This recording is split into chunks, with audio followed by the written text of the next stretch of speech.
Hello दोस्तों, मैं लोकेश दहिया आप सभी का स्वागत करता हूं दहिया सॉल्यूशन यूट्यूब चैनल पर। दिल्ली पुलिस कांस्टेबल 2023 के लिए सामान्य ज्ञान के 20% रहेंगे। इसमें करंट अफेयर भी रहेगी और स्टैटिक जीके भी रहेगी। टेस्ट नंबर 3 रहेगा। ये 20 क्वेश्चन रहेंगे। दो टेस्ट हम पहले कर चुके हैं, आप देखना चाहे तो देख सकते हैं। अगर आपको टेस्ट अच्छा लगे या वीडियो अच्छी लगे तो एक लाइक कर देना। बिना देरी से फर्स्ट क्वेश्चन से शुरू करते हैं। फर्स्ट क्वेश्चन है हमारा, निम्नलिखित में से कौन सा स्वास्थ्य का अधिकार अधिनियम 2022 लागू करने वाला पहला राज्य बन गया है? कौन सा राज्य बन गया है जिन्होंने स्वास्थ्य अधिकार अधिनियम 2022 से लागू किया है? 4 ऑप्शन दे रखे, पंजाब, राजस्थान, हरियाणा या मध्य प्रदेश। तो कौन सा राज्य बना है? तो ऑप्शन बी सही रहेगा, राजस्थान बना है। आगे चलते हैं। क्वेश्चन नंबर 2 है हमारा, बस्तर दशहरा किस राज्य में मनाया जाता है? बस्तर दशहरा किस राज्य में मनाया जाता है? 4 ऑप्शन दे रखे हैं, कौन सा सही रहेगा? झारखंड, राजस्थान, हरियाणा या छत्तीसगढ़। तो कहाँ पे मनाया जाता है? तो ऑप्शन डी सही रहेगा, बस्तर छत्तीसगढ़ में मनाया जाता है दशहरा। और कौन सा त्यौहार मनाया जाता है? एक परीक्षा में पूछा जाता है, हरेली त्यौहार। तो ये कहाँ पे मनाया जाता है? हरेली, तो छत्तीसगढ़ में। और एक हरेला त्यौहार, दो होते हैं, हरेली और हरेला। हरेला मतलब तो ये उत्तराखंड है, हरी खांड लिया तो उत्तराखंड में। और हरेली देखो, लीप पे बड़ी की मात्रा तो छत्तीसगढ़ में भी बड़ी की मात्रा, ऐसे याद रख लेना। छत्तीसगढ़ हरेली और हरेला उत्तराखंड। आगे चलते हैं क्वेश्चन नंबर 3 पर। क्वेश्चन नंबर 3 है हमारा, पश्चिमी घाट और पूर्वी घाट दक्षिण भारत में निम्नलिखित में से किस स्थान पर मिलते हैं? 4 ऑप्शन दे रखे हैं, कहाँ पे मिलते हैं? सतपुड़ा की पहाड़ी, नल्लामाला की पहाड़ी, नीलगिरी की पहाड़ियाँ या महेंद्रगिरी की पहाड़ियाँ। तो कौन सा ऑप्शन सही रहेगा? तो ऑप्शन सी सही रहेगा, नीलगिरी की पहाड़ियाँ। पूर्वी घाट और पश्चिमी घाट और पूर्वी घाट मिलते हैं यहाँ पे। कहाँ पे? नीलगिरी की पहाड़ियों में। अच्छा, ये इसकी सबसे ऊंची चोटी कौन सी है जो परीक्षा में पूछी जाती है? तो डोडा बेटा है। कौन सी? डोडा बेटा। कितनी ऊंचाई है? तो 2637 मीटर है। अच्छा, ये नीलगिरी की पहाड़ी किन किन राज्य में? तो ये 3 राज्य में फैली हुई है। कौन कौन से राज्य में? केरल राज्य, कर्नाटक और तमिलनाडु में।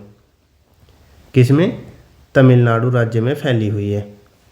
सतपुड़ा की पहाड़ी की ऊंची चोटी तो ये होती है धूपगढ़। धूपगढ़ चोटी है सतपुड़ा पहाड़ियों की, सबसे ऊंची चोटी है। आगे चलते हैं क्वेश्चन नंबर 4 पर। क्वेश्चन नंबर 4 है हमारा, निम्नलिखित में से किस वर्ष भारत में पहला रेडियो शो प्रसारित किया गया? कब किया गया? 4 ऑप्शन दे रखे, 1923, 1936, 1927 या 1911 में। तो कब किया गया था? तो ऑप्शन ए सही रहेगा, 1923। कब किया गया था? तो जून 1923 में। कहाँ से किया गया था? तो ये मुंबई से किया गया था, मुंबई से प्रसारित किया गया था 1923 में। आगे चलते हैं क्वेश्चन नंबर 5 पर। क्वेश्चन नंबर 5 है हमारा, विटामिन B3 की कमी के कारण होने वाला वह पोषण संबंधी विकार कौन सा है? यानी कौन सा रोग होता है विटामिन B3 की? वैज्ञानिक क्या नाम क्या है इसका? B3 का? तो इसका नाम है नियासिन, कहते हैं इसे। क्या? नियासिन, विटामिन B3 को। तो कौन सा रोग होता है इससे? ऑप्शन सी सही रहेगा, प्लेगरा रोग होता है। इंपॉर्टेंट क्वेश्चन है, ये परीक्षा में पूछा जा सकता है। विटामिन B3 से कौन सा कमी से रोग होता है? तो प्लेगरा होता है। और इसका B3 का वैज्ञानिक नाम तो नियासिन है। बेरी बेरी रोग किसकी? विटामिन की? तो विटामिन B की कमी से होता है। और स्कर्वी पूछ ले तो विटामिन C की कमी से स्कर्वी होता है। आगे चलते हैं क्वेश्चन नंबर 6 पर। क्वेश्चन नंबर 6 हमारा, निम्नलिखित में से कौन एक पेशेवर भारतीय नर्तकी नहीं है? शास्त्रीय नर्तकी, यानी जो शास्त्रीय जैसे शास्त्रीय नृत्य हैं उनकी नर्तकी नहीं है, नृत्य नहीं करती है। 4 ऑप्शन दे रखे हैं, शोभना नारायण, मल्लिका साराभाई, श्रेया घोषाल या वसुंधरा दोरास्वामी। तो कौन सा सही रहेगा? देख लो, शोभना नारायण तो किसकी है? तो ये कथक नृत्य की है। मल्लिका साराभाई किसकी है, तो ये भरतनाट्यम की है। और वसुंधरा दोरास्वामी भी भरतनाट्यम की है। बच कौन सा गया, तो ये ऑप्शन सी बच गया, श्रेया घोषाल। श्रेया घोषाल बच गया। ये कौन की है, तो ये हिंदी फिल्मों की गायक है, हिंदी फिल्मों की गायिका है ये। आगे चलते हैं क्वेश्चन नंबर 7 पर। क्वेश्चन नंबर 7 है हमारा, तंजौर का राजराजेश्वर मंदिर किस वंश के शासक ने बनवाया था। कहाँ का, तो राजराजेश्वर मंदिर है तंजौर में। तंजौर कहाँ पे पड़ता है, तो ये तमिलनाडु में पड़ता है। कहाँ पे, तमिलनाडु में पड़ता है। और किस शासक ने बनवाया, 4 ऑप्शन दे रखे, पांड्या, चोल, पल्लव और चेर। तो कौन सा ऑप्शन सही रहेगा, तो ऑप्शन बी सही रहेगा, पल्लव वंश ने बनवाया था। पल्लव वंश की राजधानी पूछे तो तंजौर ही थी।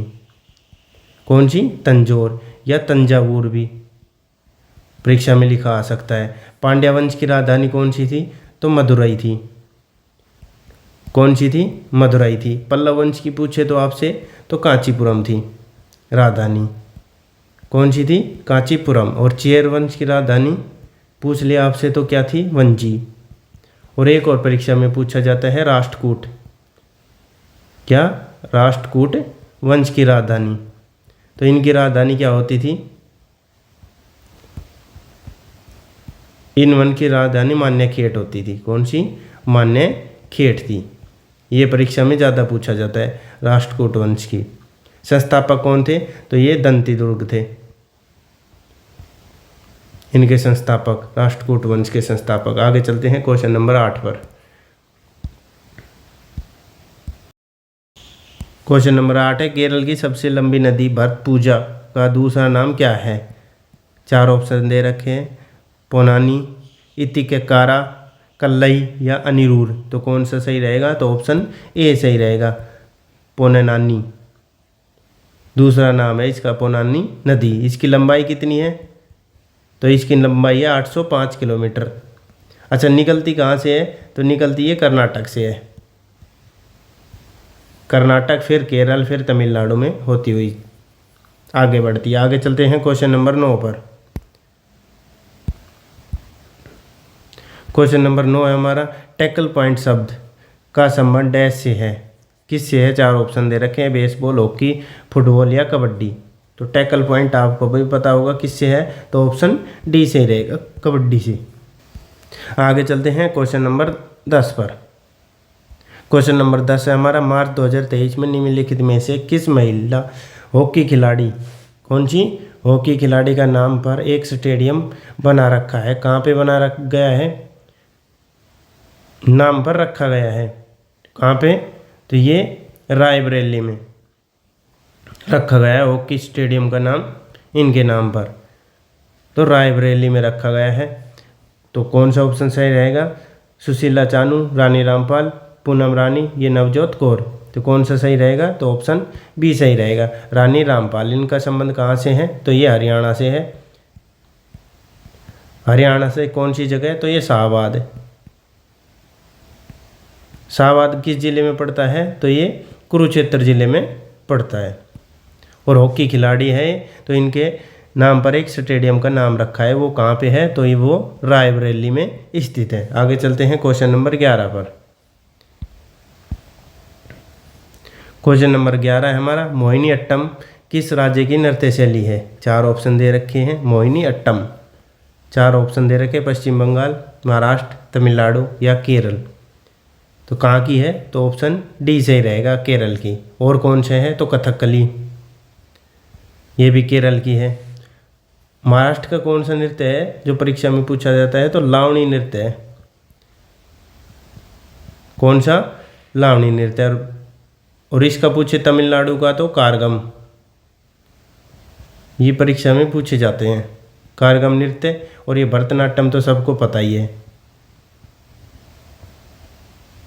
कौन सा, कारगम नृत्य कहाँ पे, तमिलनाडु में। लावणी नृत्य तो ये महाराष्ट्र में होता है। और केरल का मोहिनीअट्टम और कथकली है। आगे चलते हैं क्वेश्चन नंबर 12 पर। क्वेश्चन नंबर 12 है, किस संगीत निर्देशक को पंचम के नाम से जाना जाता है, या पंचमदा भी कह सकते हैं इसे, दोनों नाम हैं इसके, पंचम या पंचमदा के नाम से जाना जाता है। 4 ऑप्शन दे रखे हैं, R D Burman, S D Burman, या अनु मलिक, या खयाम। कौन सा सही रहेगा ऑप्शन? तो ऑप्शन ए सही है, आर डी बर्मन। इसका पूरा नाम क्या है? तो राहुल देव बर्मन, राहुल देव बर्मन। इनको पचमद या पंचमद, पंचम या पंचमदा के नाम से जाना जाता है।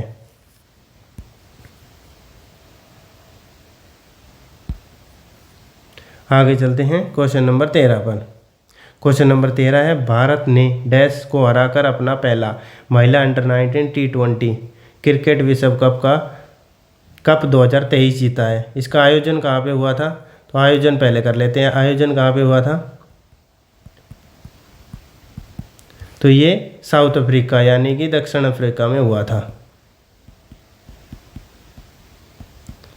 किसे हरा कर जीता था भारत ने? आयोजन हुआ है दक्षिण अफ्रीका में। और किसे हराया है? तो ये ऑप्शन बी सही रहेगा, इंग्लैंड को हराया है। कितने रनों से या विकेट से? तो 7 विकेट से हराया है। कितने से? 7 विकेट से हराया है इंग्लैंड को भारत ने। आगे चलते हैं क्वेश्चन नंबर 14 पर। क्वेश्चन नंबर 14 है, चाली, झुमुरा और नादुभंगी किस भारतीय शास्त्रीय नृत्य शैली से संबंधित है? 4 ऑप्शन दे रखे हैं, मणिपुरी, कथकली, कुचिपुड़ी या सत्रिया। तो कौन सा ऑप्शन सही रहेगा? तो ऑप्शन डी सही रहेगा, सत्रिया नृत्य। ये कहाँ का है? तो ये असम का है। कुचिपुड़ी कहाँ का है? कच्चीपुड़ी अंधे लोग खा जाते हैं, उनको पता नहीं चलता, तो आंध्र प्रदेश का है। कथकली कहाँ का है? तो ये केरल का है। कारगम कहाँ का है? मैंने अभी पहले बताया था, कारगम नृत्य कहाँ का है? आप बता सकते हैं। तो ये तमिलनाडु का है, याद रखना। और लावणी पूछे तो वो कहाँ का है? तो वो महाराष्ट्र का है। और ये हो गया अपना सत्रिया। सत्रिया कहाँ का है? तो ये असम का नृत्य है। आगे चलते हैं। क्वेश्चन है, सुतापा तालुकदार किस भारतीय नृत्य शैली, शास्त्रीय नृत्य शैली से संबंधित है? कौन? सुतापा तालुकदार। 4 ऑप्शन दे रखे हैं, मोहिनीअट्टम, ओडिसी, कुचिपुड़ी या भरतनाट्यम। तो कौन सा सही रहेगा? सुतापा तालुकदार का संबंध किस शास्त्रीय नृत्य से है? तो ऑप्शन बी सही रहेगा, ओडिसी। मोहिनीअट्टम कहाँ का है? तो ये केरल का है। भरतनाट्यम तमिलनाडु का है। कुचिपुड़ी अंधे लोग नहीं खाते, आंध्र प्रदेश। आगे चलते हैं। क्वेश्चन नंबर 16 है, दिल्ली में हुमायूं ने निम्नलिखित में से किस शहर का निर्माण करवाया था? 4 ऑप्शन दे रखे, श्री मुहम्मदाबाद, दीनपना या अकबराबाद। तो कौन सा सही रहेगा? हुमायूं ने शहर का नाम करवाया था इन्होंने, तो ऑप्शन सी सही रहेगा, दीनपना। यहीं पर इसके पास ही जो हुमायूं का मकबरा है वो स्थित है, दिल्ली में ही। आगे चलते हैं क्वेश्चन नंबर 17 पर। क्वेश्चन नंबर 17 है हमारा, भारतीय संविधान का राजनीतिक भाग मुख्यतः किस संविधान से लिया गया है? 4 ऑप्शन दे रखे हैं, अमेरिका, ब्रिटिश, आयरलैंड या ऑस्ट्रेलिया से। तो किससे लिया गया है? तो ऑप्शन बी सही रहेगा, ब्रिटिश से। क्या क्या लिए गए हैं ब्रिटिश से? तो संसदीय शासन व्यवस्था और कानून का निर्माण या विधि निर्माण और एकल नागरिकता। कौन सी? एकल नागरिकता। कहाँ से ली गई है ये सब ब्रिटिश की देन है। अमेरिका से क्या लिया गया है? तो अमेरिका से मौलिक अधिकार लिए गए हैं। क्या लिए गए हैं? तो मौलिक अधिकार लिए गए हैं अमेरिका के संविधान से। आगे चलते हैं। ऑस्ट्रेलिया से क्या लिया गया है? ऑस्ट्रेलिया से समवर्ती सूची ली गई है। क्या ली गई है? तो समवर्ती सूची ली गई है ऑस्ट्रेलिया से ही। और क्या जर्मनी से क्या लिया गया है अगर पूछे तो जर्मनी से लिया गया है आपातकाल। और नीति निर्देशक तत्व कहाँ से लिए गए हैं? तो ये आयरलैंड से।